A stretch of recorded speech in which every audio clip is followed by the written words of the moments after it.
Okay, so we're going to talk about World War One. World War One is one of the most fascinating conflicts in all of history.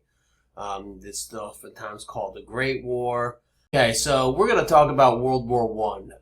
World War One is one of the most fascinating conflicts in all of history.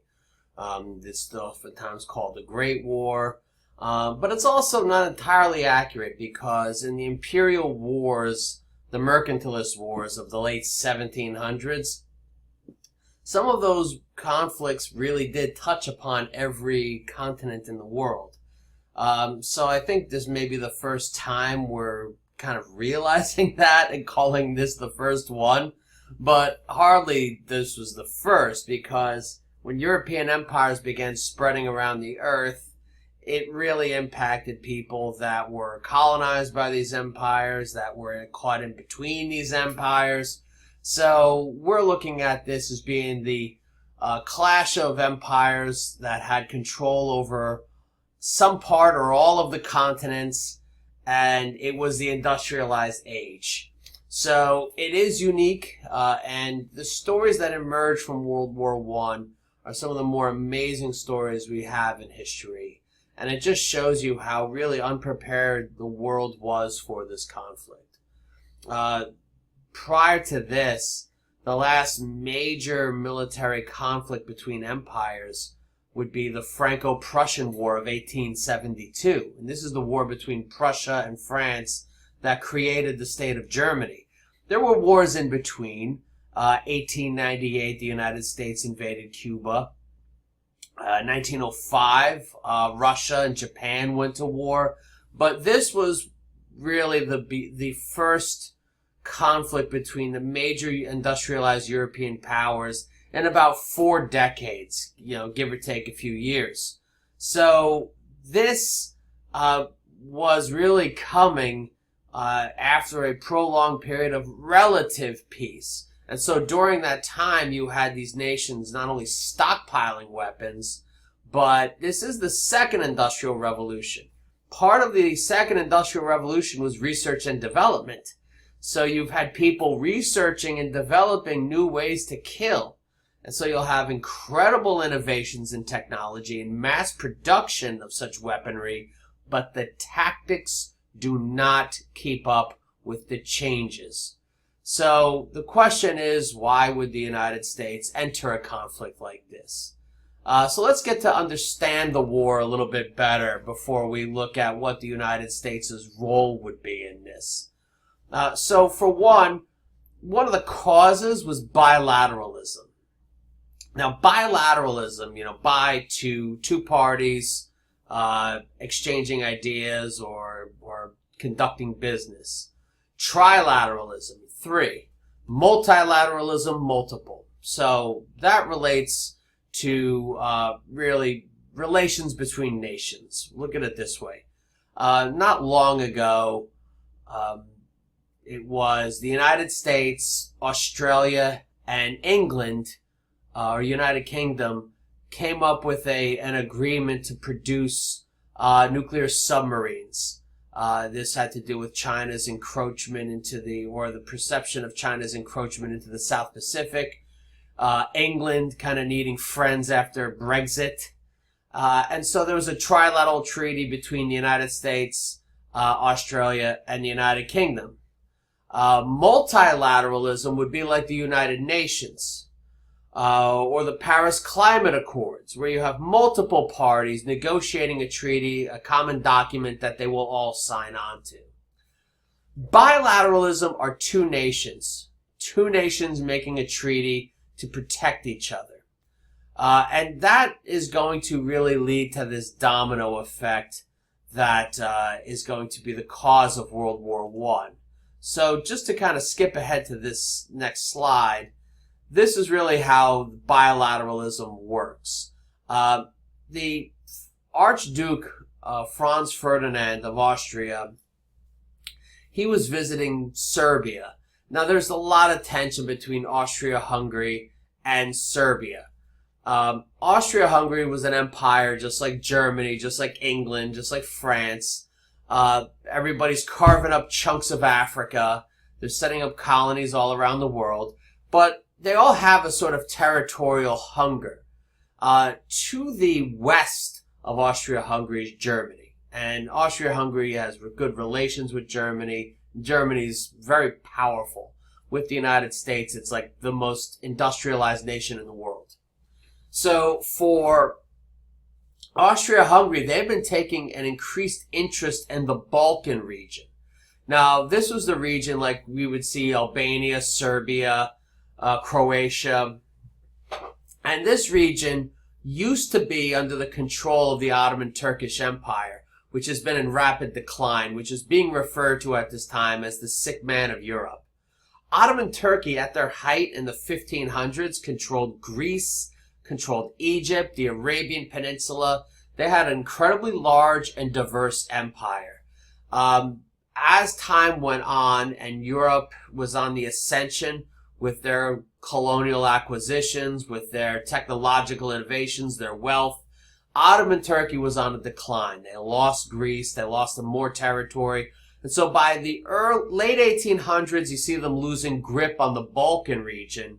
And this region starts to declare independence. And you see all these new independent states forming. Now for Austria-Hungary, who want to expand their territory, they see these newly formed independent nations and they see vulnerability, smell blood.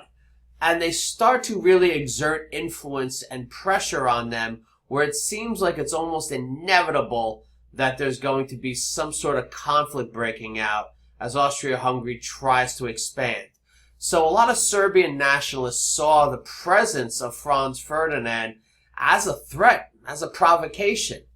And sure enough, Gavrilo Princip, a Serbian nationalist, assassinates Archduke Ferdinand and his wife.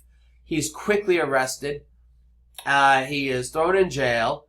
And for Serbia, they communicate to Austria-Hungary saying, we're very sorry, we got the guy, nothing to see here. So, I mean, you think about it, someone who is a very powerful future, emperor there was murdered. Austria-Hungary is going to be quite upset. Serbia doesn't want this heat. Serbia's got the guy. They have him, and they just want this to be over with. Whether or not Austria-Hungary was going down this route on its own, or if they were being egged on by Germany, Austria-Hungary sets terms to Serbia about an investigation. They want to come and investigate because they think there's others associated with them.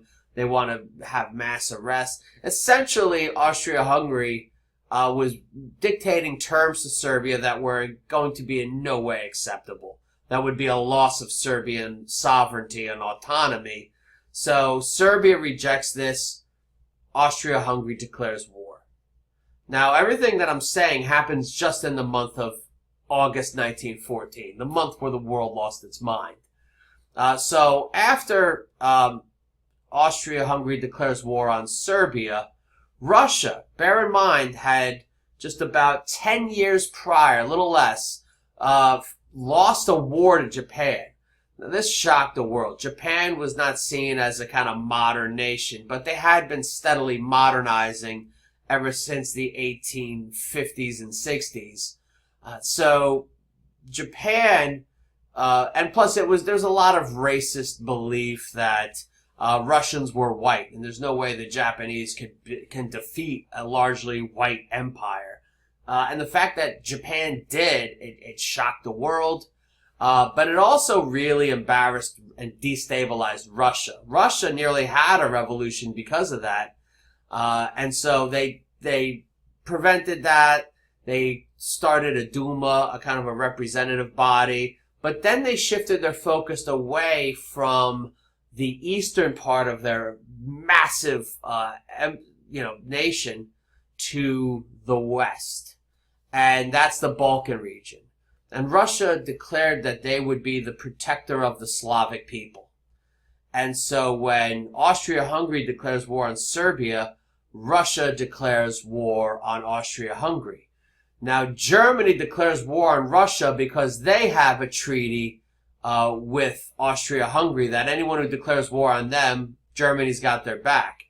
Russia has that same treaty with France. France was kind of eyeballing the world years before, thinking it would be great to have a friend on the other side of Germany. So France declares war on Germany, because they have Russia's back. So when Germany responds in kind with a declaration of war, Belgium, who's right in the middle, who has treaties and great ties with France, they declare war on Germany and vice versa. Plus, Germany has to go through Belgium to get to France. England, who despite years hating France, they actually fought 100 Years' War. That lasted more than 100 years, but who's counting after 100 years? England declares war on Germany. This happened in August of 1914. And then Ottoman Turkey joins Austria-Hungary and Germany as the Central Powers. And this is really what starts World War I. That bilateralism. You go to war with them, well then they'll go to war with you, and then they'll go to war with them. I don't know. For homework, I want you to watch one episode of The Real Housewives and tell me the difference. And put it in the chat as part of this recorded lecture. So the bilateral treaties were a really big problem. Then you have mass-produced weaponry. There's technology improvements that made weapons more deadly. You have machine guns that can fire 500 bullets in 1 minute. I mean, that is just terrible. Terrible carnage coming from that. You have guns like Germany's Big Bertha that can take a shell and just launch it thousands and thousands of yards away. Sooner or later, if you stockpile weapons, people are going to use them. And so Woodrow Wilson, early in his, he got elected in 1912. In 1913, he sends his top advisor, Colonel House, to Europe to kind of check out the situation. Wilson wasn't a foreign policy guy. He was he was a PhD on political science and government structure and policy. He was not an international type of guy. And he thought it would be ironic if he's judged by international affairs. And yeah, I guess it is ironic because that's what happens. I don't know if that's a proper use of irony either. But he said it. Now, Colonel House returns home and he cited the fact that everyone's stockpiling weapons and they're not talking to each other. And it's the first time we see the use of the term Cold War being used. So that really led to this sort of buildup of tension.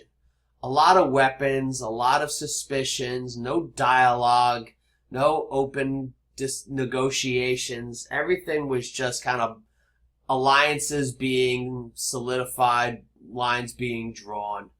And yeah, there was a lot of simmering resentment of territorial ambition, where Africa, expansion of colonies in Africa was kind of reaching a limit. So empires were looking closer to home. And then this last one, don't sleep on demographics, okay? Don't sleep on demographics. The children of Bismarck. Otto von Bismarck created Germany. And he was the guy that led Prussia into the war with France in 1872. There was a desire to create a modern, industrialized German state back in the 1840s. There were attempts to make constitutions and stuff, and nothing really stuck, It was pretty bad. But it was Otto von Bismarck who said, we're not going to create Germany through laws and treaties and constitutions, but with iron and blood. And so that was Bismarck. And then you look at who was in charge during World War I. It's that next generation. And I'm not just really putting the entire onus here on Germany. You had people in France and England also that were thinking, well, when's our shot? Our parents did X, Y, and Z. When are we going to have our shot to do something extraordinary? And so, yeah, never sleep on the next generation. They're influenced by their parents in good ways and in bad ways. Sometimes they try to live up to them and they can't. Sometimes they bring the world into madness and war when really it was just ill-advised. And I think that's certainly the case here with World War I. Now, how does the United States fit in? I love this cartoon here. It is one of my favorite comics because you see the United States. First off, we don't want to get involved in this. We don't want to get involved in this at all. There's a video that I'm including in this lesson on the weapons of war and the tactics of World War One, and just how bad it was. Where, while all those sides that I showed you in the previous slide of, who declared war on who, they thought it would be over by Christmas, and that you hear that often. Anytime a war begins, it'll be over by Christmas. Everyone thinks of the birth of Jesus, and they think of war. It's amazing. And it never happens. It's like, it'll be a quick war. I mean, you wish, but it just doesn't always work out that way. And when it's not a quick war, what does that mean? Do you stop and say, thought it was going to be over fast, so we're going to bail? No, you don't. You just dig yourself deeper and deeper into the hole. But for the United States, we knew this was bad news, but, we needed to do business with the rest of the world. So, peace on earth, goodwill toward men. Guns for sale. So, we didn't want to get in the war, but we wanted to make money off of it. And we made a killing. Poor choice of words. But we made a lot of money off of this war. And so, we couldn't isolate ourselves from the world. We tried doing that back in 1808. 1807, 1808, France and England were at war. France started seizing ships that were trading with England to try to bring their economy down. Napoleon said, that nation of shopkeepers. So they started seizing American ships, doing business with England. England started seizing American ships, doing business with France.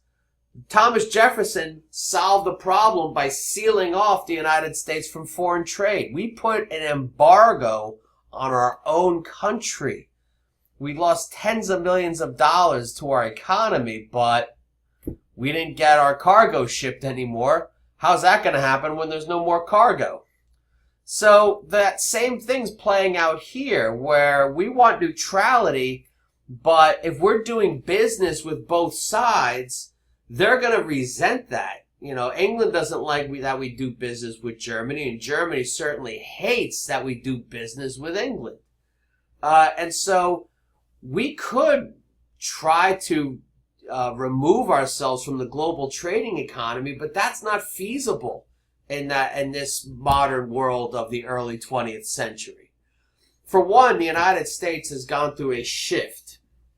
Prior to the Wilson administration, and prior to the passage of the 16th Amendment, which allows for income taxes, we used to fund our government through tariffs, through protective tariffs, and that was seen as a win-win. The protective tariffs would help American businesses, American manufacturing, and it would raise, revenue for the government. But really, the people that pay the tariffs are the poor, because tariffs just raise the price of goods. And the Democratic Party, which had a lot of farmers and, sort of like, the old Jacksonian idea of the common man and organized labor, while as much as they like to, protect jobs and protect industry, they liked cheap goods. And having high tariffs means so many goods were just out of reach for average, ordinary Americans.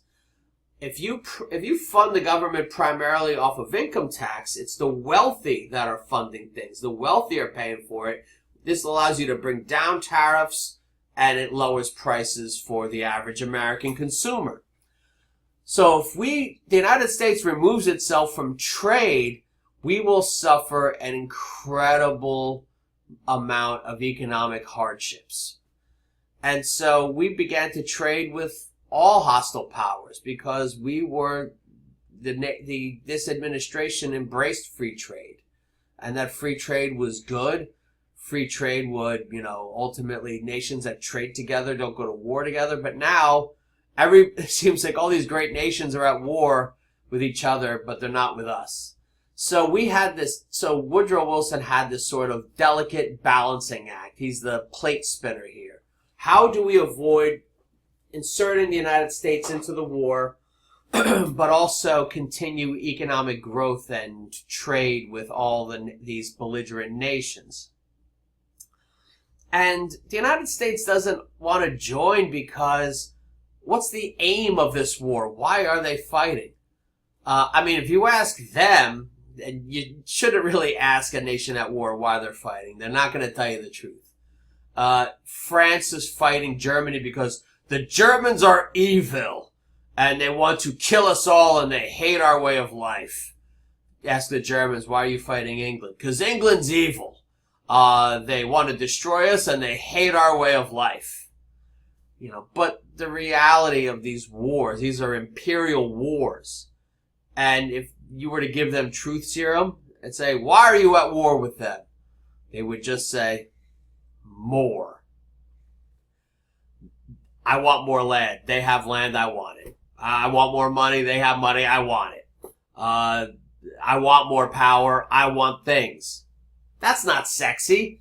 You want to get your people fighting a war that's like existential. That if you lose, you're all just dead. And it's just going to change the world as you know it. And by God, you have to win.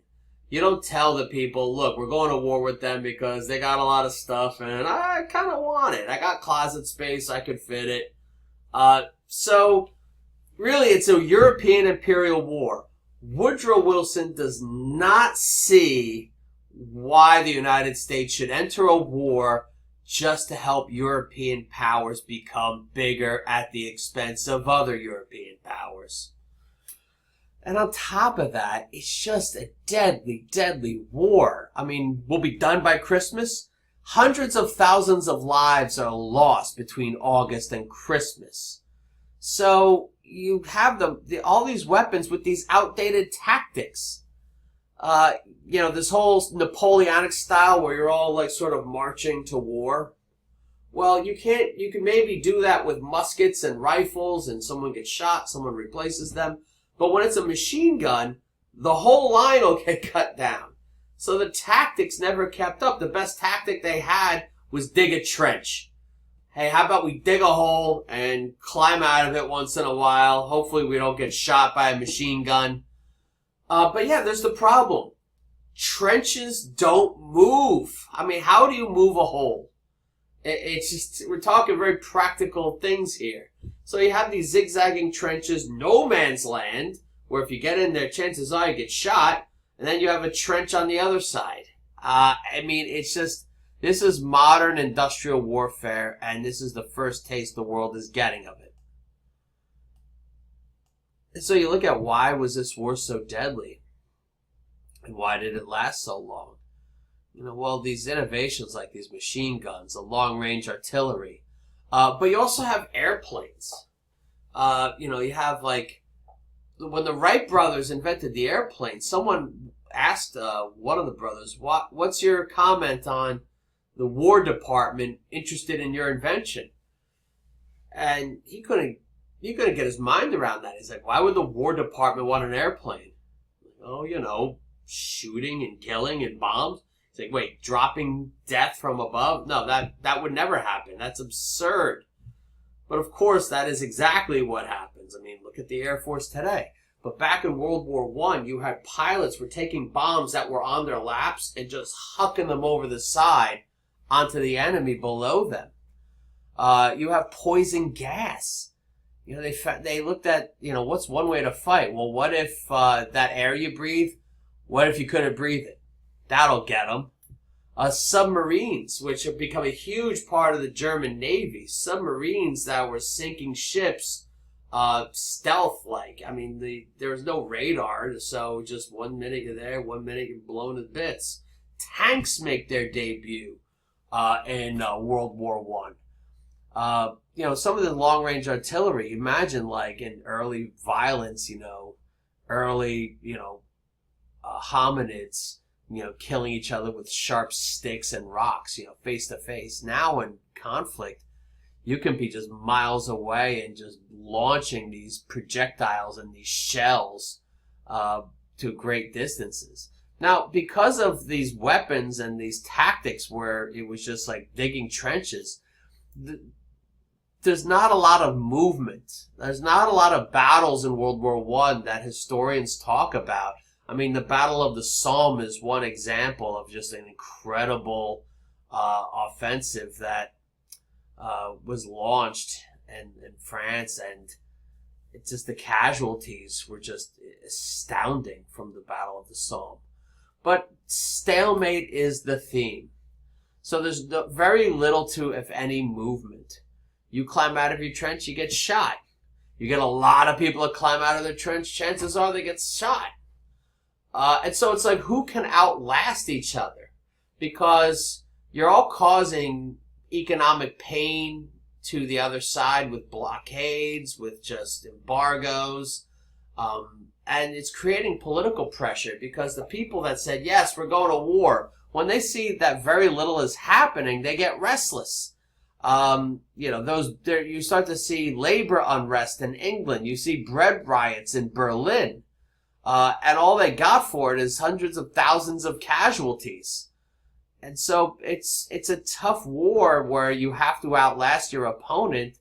And for Germany, it's going to get to a point of desperation where they realize they have to do pretty extraordinary things to sort of move the needle, if you will. So I'll put myself in the water here. So here's how Germany wants to win this war. They're going to rely on their U-boats to try to bring down the British economy. Now, for Germany, they did a lot of crafty things. They got Vladimir Lenin was sent out of exile in Russia to Norway. Germany brought him out of Norway, sent him to Russia. And sure enough, Russian mismanagement a few years later led to the collapse of the Eastern Front. Russia went through a revolution. Lenin was put in charge, made a treaty with Germany. Germany had to do that to just kind of move the needle, get some progress. But otherwise, the Western Front was just a place of intense fighting. France and Belgium on one side, funded by British, money and weapons and supplied with British soldiers too, against Germany and their allies. And Germany needed to get England out of the war. But the way they were going to do that was really to take a page out of Napoleon's book. Because remember, Napoleon, one day, standing at Calais back, in the early 1800s, was pointing at England, said, "That nation of shopkeepers will be mine one day." And that's what he wanted to do. England was a fortified island. It's a fortress. You want to bring them down, you bring down their economy. And so for Germany, they decide to have unrestricted submarine warfare in the North Atlantic Sea and all that sea that is around England, Ireland, Scotland, Wales. Any ship going there to trade will get sunk by a German U-boat, by a torpedo. Now, if you think that's, unfair, well, Germany was trying to just attack British ships, but then they would see British ships would be sailing with neutral nation flags, particularly the United States. And these German U-boats, seeing that these were neutral nations, would surface only to be shot at by these ships. They would essentially what England was doing was illegal. They were sailing under American flags to trick the Germans, and then so the Germans couldn't trust if that ship above water, on the surface of the water, was in fact an American ship. Chances are it was French, it was British. So they couldn't take chances. If they surface, these submarines are made of tin. They're very fragile. They could just be blown to bits. Surprise and stealth were how the submarines operated. And so in 1915, Germany realized that since there's no way to tell, they're just going to declare that whole area a war zone and call for unrestricted submarine warfare.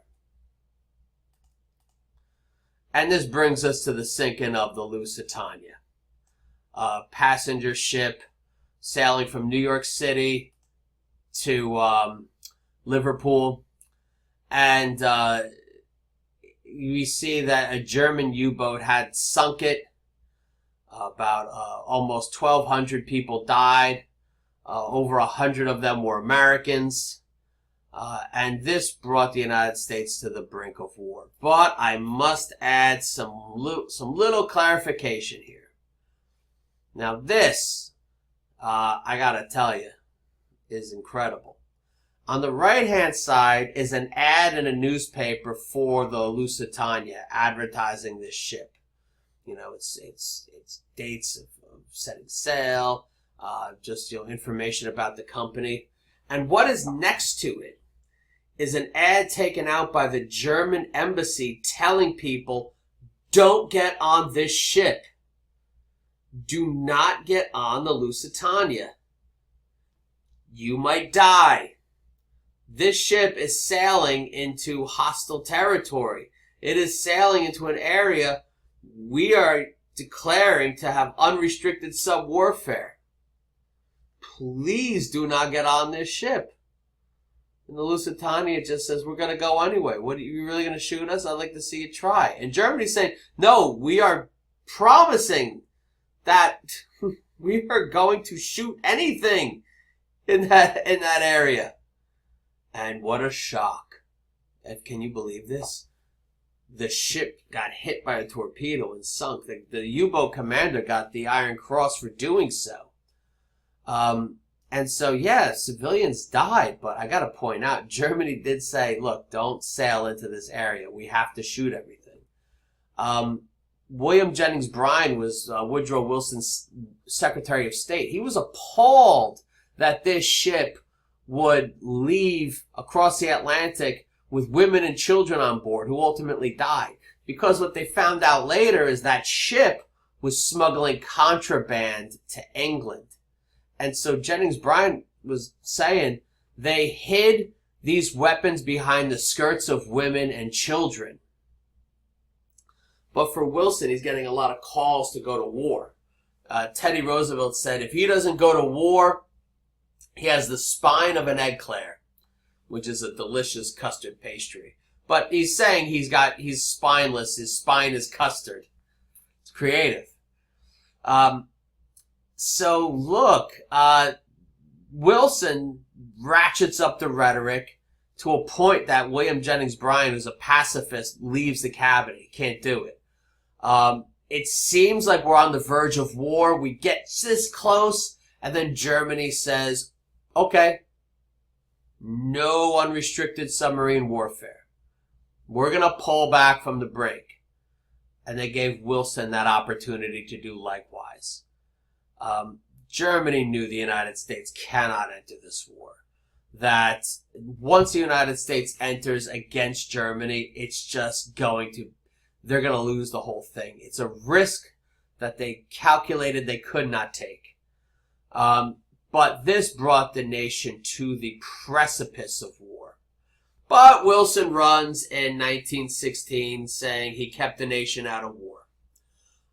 So despite the sinking of the Lusitania, despite the loss of American lives, despite the bellicose rhetoric, Wilson avoided bringing the United States into the war, the Great War, at the dismay of Theodore Roosevelt.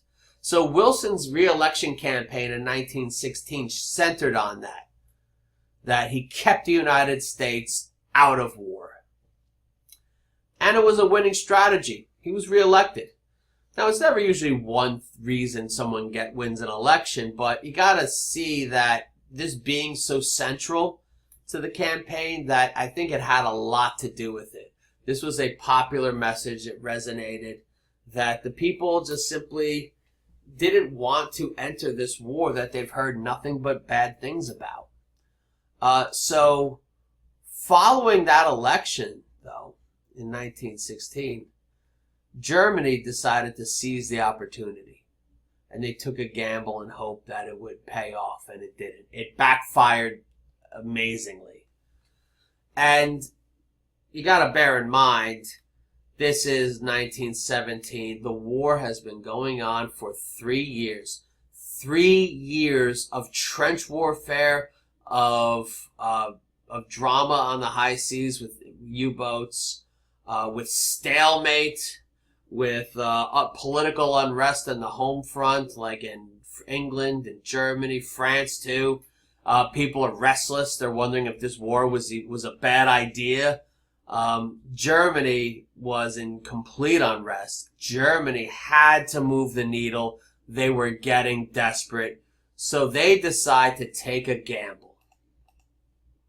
Because for Germany, they see that the American people in 1916 voted that they do not want to be a part of this war. Not at all.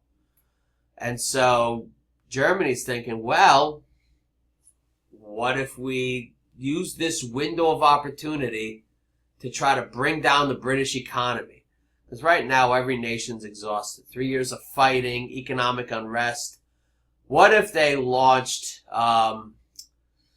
sort of a renewal of unrestricted submarine warfare around the British Isles? What if they did that? And, you know, in that short window of time, since the United States just said, we don't want to enter the war, okay, what if we did it just for a little period of time? England gets, you know, they already had some labor unrest at the docks. So what if this increases that labor unrest? And look, you know, in organized labor, you had a lot of socialists who were totally against this war. This was a war of profiteers and capitalists and nationalists. Socialists believed not in nationalism, but in, you know, worker solidarity. You know, it's more important that you identify with your fellow workers and people in your class than your nation. And so for them, they were just kind of chomping at the bit to really do some action here. What if you do unrestricted sub-warfare, it works, and England pulls out of the war just so they can deal with their internal problems, and then we can lift it, and then the United States doesn't enter the war. So it was a gamble, and they lost. Because between January 31st and April 6th, 10 U.S. ships are sunk. 10. And for Woodrow Wilson, he's really running out of excuses to not go in the war. I know from one standpoint you would say, oh, he won the election and then brought the United States right into the war. He won the election on peace, and Germany exploited that, and it backfired. And this is going to really excite the people of the United States against Germany. The Zimmermann telegram.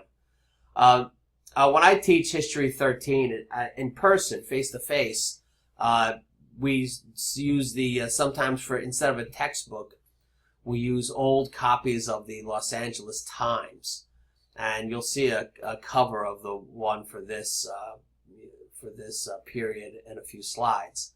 But when you look at the LA Times as war is breaking out, there's a lot of war fever in Southern California.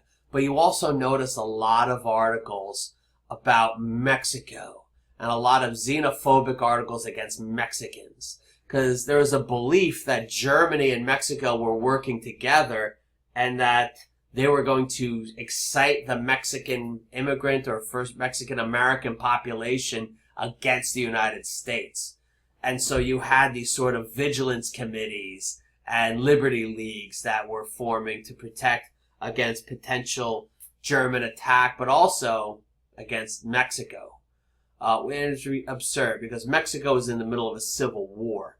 But what is unearthed is this, that Foreign Minister Zimmermann sent a message to the German ambassador in Mexico, von Eckhart, and it really said that we want the United States to stay out of the war, but if that's not successful, we would hope that Germany can work with Mexico, that Mexico should declare war on the United States, and Germany will help Mexico with weapons, with some manpower, with the ultimate object being the return of the lost territories of Texas, New Mexico, and Arizona. And so right here, you have evidence of a German plot to take parts of the United States. So now this is going to turn public opinion dramatically in favor of joining the war effort. And so as a result, you'll see, and there's a copy of the Los Angeles Times, the Senate adopts a war resolution by a big majority. So in April of 1917, the United States joins the conflict. And so I will point out that this is the oftentimes referred to as the Progressives' War, because if you're going to go to war, you need to really take the federal government and shape it in a way that it will be as productive as possible for you to achieve success in the war. And it's hard to imagine a better president than somebody who has a PhD in government, which was Woodrow Wilson, the first PhD president. He was a professor at Princeton, became president at Princeton, then governor of New Jersey, and then ultimately president.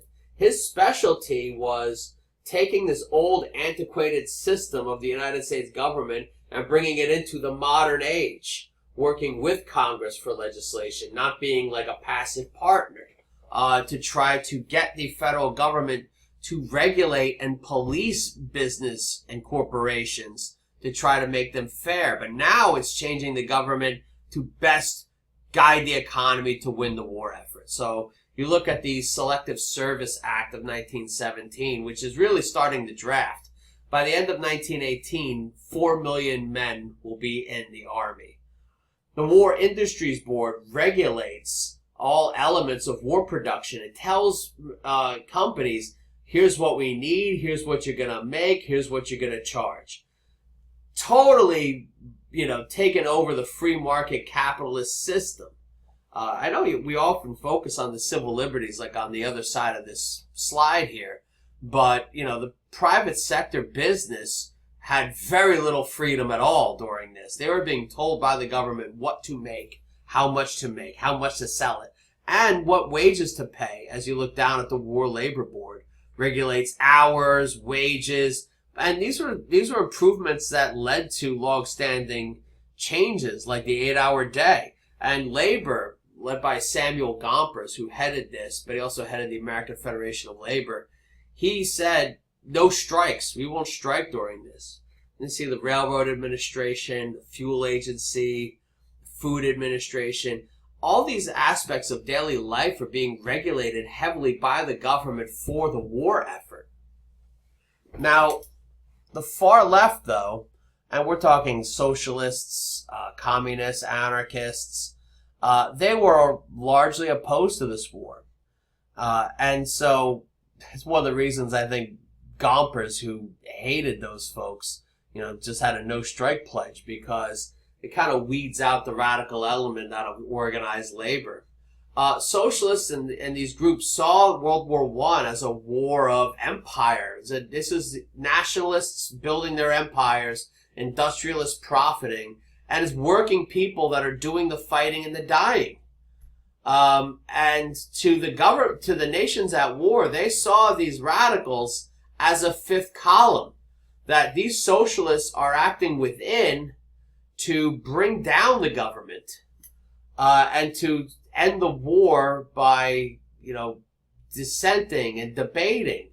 And so for the United States, Congress and President Wilson took it upon themselves to pass and sign the Espionage and Sedition Act, which criminalized spying, interfering with the draft, and making false statements that might impede military success. And so you had people arrested for merely criticizing the government. You had people that were giving speeches that were seen as harming the war effort. And they were being arrested, thrown in jail. This case down there, Schenck versus United States. This guy, Albert Schenck, was distributing leaflets protesting the draft. Men were lined up to sign up for selective service. He was giving them flyers, which was making the case to not sign up. He was arrested, thrown in jail for violating the Espionage and Sedition Acts. And so he takes it all the way to the Supreme Court, because he's saying, this is my free speech. This is my First Amendment. This law violates the Constitution. And in Schenck versus the United States, the Supreme Court sides with the United States. It was a shock, because Schenck was really right. This is his First Amendment that's protected by the Constitution. But Oliver Wendell Holmes, the most liberal justice on the court, wrote the opinion. That was by design, to kind of give it some legitimacy. And here's where Holmes cites that free speech has its limits. You can, and he says this in the opinion, you cannot shout fire in a crowded theater. Because he writes about where some speech causes a harm or creates harm that the government does not only have the right to protect the people against, but is obligated to protect the people against this type of harm. So yeah, what the United States was at war, and what Schenck was doing was harming the government's war efforts.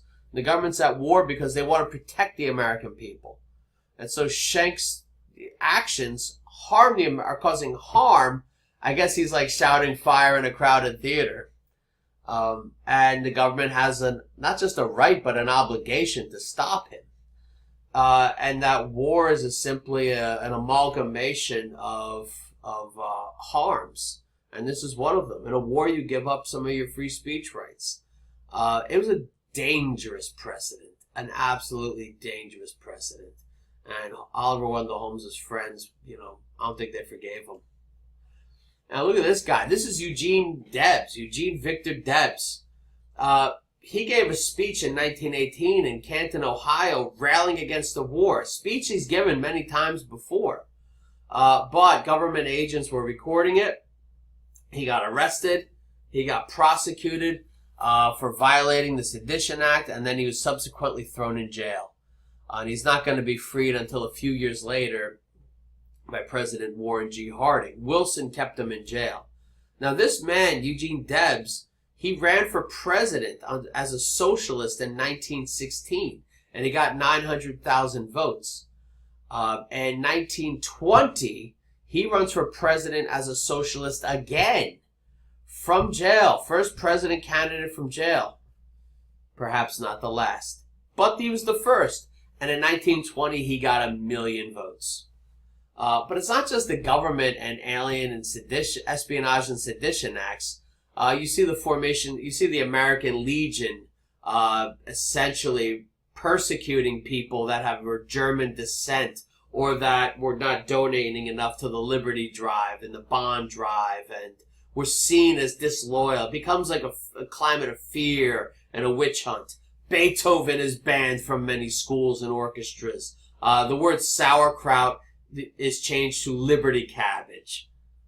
I mean, well, you do remember when in 2004, I think it was, when the United States invaded Iraq again, and France wouldn't go along, and so led by Fox News, we're going to call French fries freedom fries.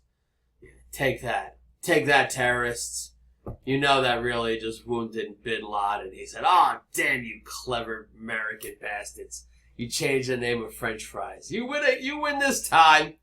Yeah, we've been doing silly things like that since the very, very beginning. And all France did was say, hey, I don't want to join this war. And history, we'll let history decide if that was a worthwhile endeavor. I'll help you. The answer is no, it wasn't. So, the United States enters the war. Of course, I mentioned later, Russia pulls out because they go through the Bolshevik Revolution. And then we're going to see all the intensity on the Western Front. The other nations at war were just bone tired by 1918, and the United States by middle of 1918 had 1 million people cross over into continental Europe, and so the United States was just pouring man and material into the Western Front. The final assault, the already exhausted Germany just ceded power to the United States. Really, just they wanted to get out of the war. We'll get into later the 14 points. Woodrow Wilson lays out his war aims. Germany was exhausted. They surrendered essentially to the United States, not to France and England, because they wanted the 14 points to be the starting point for any armistice negotiations. And they also handed power to the Social Democrats to form a government which becomes the Weimar Republic, founded in Weimar, Germany. But notice, they handed power to them and they gave them the hard task to end the war. And this is going to come up later with Hitler, when Hitler is rising to power and he says, Germany was stabbed in the back. You know, we could have fought longer. We never gave up, but these politicians gave up. Who were these politicians? They were Jews and communists and socialists, and they stabbed us in the back. So Germany's military, they took over the government during the war, and they saw that it was ending, and they gave the responsibility to other people to end it. And that, in many ways, was the beginning of setting the stage for Adolf Hitler. And so this is the 14 points. Woodrow Wilson, issued the 14 points. He gave them to Congress. And these are the war aims of the United States. We're not fighting to get England bigger or to get France bigger. This is to create a new world order, to have a system that will prevent wars like this from happening again. That was the aim. We can't go through this again. Do we go through this again? No spoilers. Yes. So, for Wilson, he could give a crap about Europe's empires. He wanted to have this new system, for Wilson, he wanted to make the world safe for democracy. That was his mission. And the 14 points lay that out. How to redraw boundaries equitably, avoid victor's justice so we don't see England and France piling on to Germany and Austria-Hungary. To really just knock out this bilateralism garbage and create a multilateral body called the League of Nations, the precursor to the United Nations. So he had all these things. He was trying to dictate it to the Allies. This is what Germany was surrendering for. I believe it was either Lloyd George, who was Prime Minister of England, or George Clemenceau of France, said, God gave us 10 commandments, and look what we did with those. What chance does Wilson's 14 have?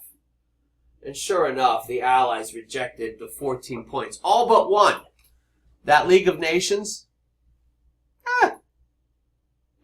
That could work. We'll give that a shot.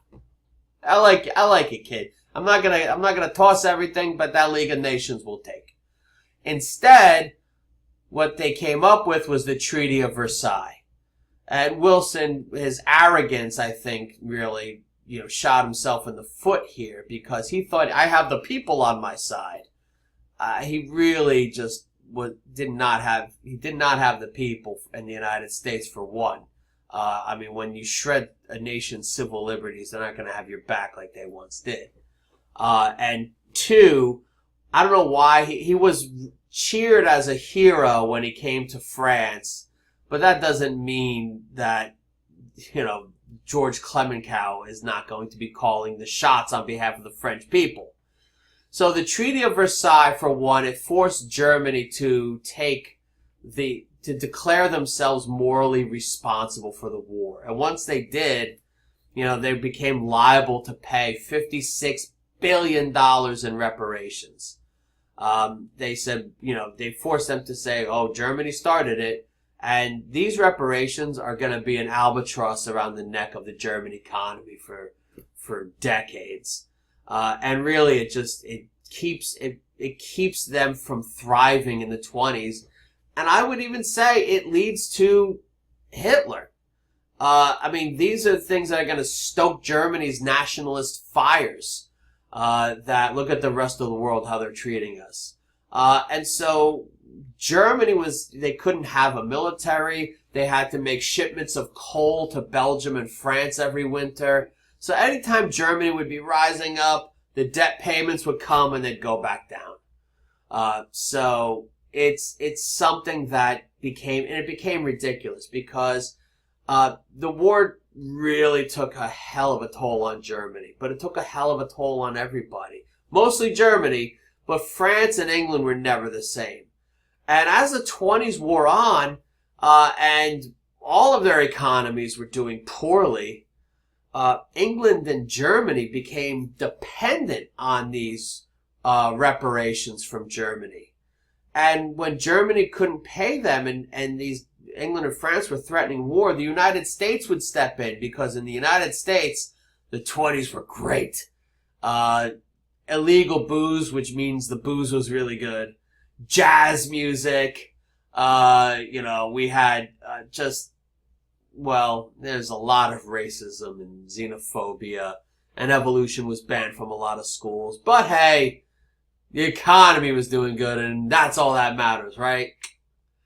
But the United States, we were doing well economically. We began sending people to Germany to restructure their debt and to loan them money. And what's crazy about this is that Germany was taking out loans from America, using that money to pay England and France their debt. And England and France was using that to pay back the United States from all that debt they accrued between 1914 and 1917, before the United States entered the war, robbing Peter to pay Paul. And so when the United States finally in October of 1929 starts its own Great Depression, we can't bail anyone in Europe out. And you just look at from 1929, look at the German elections and the National Socialist Party. The 1930 election, Hitler does okay. 1932, forget about it. Hitler just takes over. The National Socialists get a plurality, and not a majority, a plurality, and then they take over the country. So the 14 points were just a dead letter, except for the League of Nations, which the United States didn't even join. How cool are we? We're the last to the party and the first to leave. Wilson, when he went to Europe, first sitting president to leave the country, went to Europe. He went to Europe directly to negotiate this. Didn't bring any members of Congress with him. Even though the Senate has to ratify the treaty, Wilson thought, I got the people on my side. Sure, I don't need to talk to anybody. I'm freaking God. He really was an arrogant man. He believed his own press. I think his parents hugged him too much. But anyhow, he really wouldn't negotiate with Congress. So he went on a whistle-stop tour throughout the country, and it took a toll on him. He's an old guy, and he goes to Europe, and he comes back, and he just goes around the country on a train, meeting people and campaigning for the Treaty of Versailles and the League of Nations. And he suffers a stroke. And he's incapacitated. And the United States gets its first female president, Edith Wilson. He's in his bed, not cut off from his staff, his cabinet, and everybody. They give notes to her. She goes in to get an answer from her husband. We don't know. She comes back out with an answer. But he was, half his body was paralyzed. He was incapacitated. She was running the government for a while. He should have been, we haven't had a situation like this, but, this is before the 25th Amendment, and we really didn't understand, some of that fitness for duty type of thing. So he suffers a stroke. He's out of commission, and Congress not only refuses to ratify the Treaty of Versailles, Congress refuses to enter the League of Nations. So here the United States says, your problem is bilateralism. You need a multilateralism. Here's the League of Nations. All right, I'm out of here. See ya. And so we created it. We said, here's some multilateralism. And he's like, oh, thank you. Are you guys going to join? Oh, God, no. With you people? No. Oh, I'm not going to join that. It's for losers. We're going to do our own thing. So we did not give the League of Nations the sort of heft and legitimacy that we should have given it, because we didn't join it. We created it, but didn't join it. Incredible. It's like we created baseball. Imagine we just stopped playing baseball, and just said, all right, everybody, you seem to be doing all right with it. You play it. Japan, you're doing great at it. Keep it up. And so, look, we have a president who's really out of commission. And 1919 was one of the more dangerous years in American history. For one, those radicals that were being locked up, part of the Espionage and Sedition Act, well, I gotta say, they are fighting back, and they did blow up the House of Attorney General A. Mitchell Palmer. He promised to go after them ruthlessly, and he did. He deported a ton of people. We have racial violence all throughout the nation in 1919. You have the Great Migration where black people are fleeing the racial terrorism of the South to northern cities where there are manufacturing jobs to help the war effort, as so many white men have left to go to Europe. They're returning and they're finding in their neighborhoods these black neighborhoods. So white mobs start arming themselves and attacking black neighborhoods. It's seen as 1919 by historians as called Red Summer, largely because of the blood of race riots. And when I say race riots, these are white people rioting against black communities because they would swim on at their beaches, they would live amongst them, and the racial terror of the 1919 year in the North and the South, all over, it was shocking. It was the dress rehearsal for the 1960s, 1968. And on top of that, you had the Red Scare, because the Bolshevik Revolution made the nation totally panicked about the presence of communists within. And so it was just, 1919 was just one of the worst. Oh, and by the way, there was a pandemic. There was the Spanish flu that killed many, many people, about 600,000 people in the United States. You know, people wearing masks, and I don't know if you can relate to this. We did have a pandemic recently, so all this was happening while there was this, what's called the Spanish flu. And no, it didn't come from Spain. It's just that Spain was not in the war, so they didn't have press restrictions. And so reporting of the flu largely came from Spanish media, and so it got dubbed the Spanish flu. Yeah, I know. When they talked of COVID and people were calling it the Chinese virus, it's just bullshit. I won't tolerate it. But it came from there. Yeah, okay, but is that necessary to put the Spanish flu didn't come from Spain, so it came from shit. I'll say Missouri. I don't know. You shouldn't go on tangents if you're not prepared to back everything up with facts. So I'm learning that as I'm talking. Look, the nation's exhausted. So in 1920, it's just about, let's just get the dumbest Republican to run. And they got Warren G. Harding. I mean, the New York Times ran a front page editorial warning people that this guy is not presidential material. He even admitted when he was president, he said, and this is a quote, "I'm not big enough for this job." That's inspiring, you know. It's not quite the buck stops here, but I'll take it. So Wilson was his own worst enemy. He alienated his progressive liberal base, his imperiousness. He was supposed to be a master at politics and government, and he didn't understand the sort of separation of powers and just thought he could dictate to the Congress. He screwed things up pretty bad, and I think that this is what made it so hard for the United States to enter World War II. Because just a few years after this, despite the war fever and war drums of 1917, when you get into the 1920s, the United States becomes very isolationist, and we start looking at World War I as a mistake. So, we go into another war, World War II. I tend to lump World War I and World War II together. I think that's the best way to understand World War II is to look at World War I. And you're not going to have a true understanding of World War II without World War I. You could see how a treaty, if it's really bad, can have disastrous consequences. You see the dangers of victor's justice. And on top of that, you see the lessons Franklin Roosevelt learns from the failures of Woodrow Wilson. So I tend to I'm giving you a lecture on World War One, but I do think the frame needs to be reset.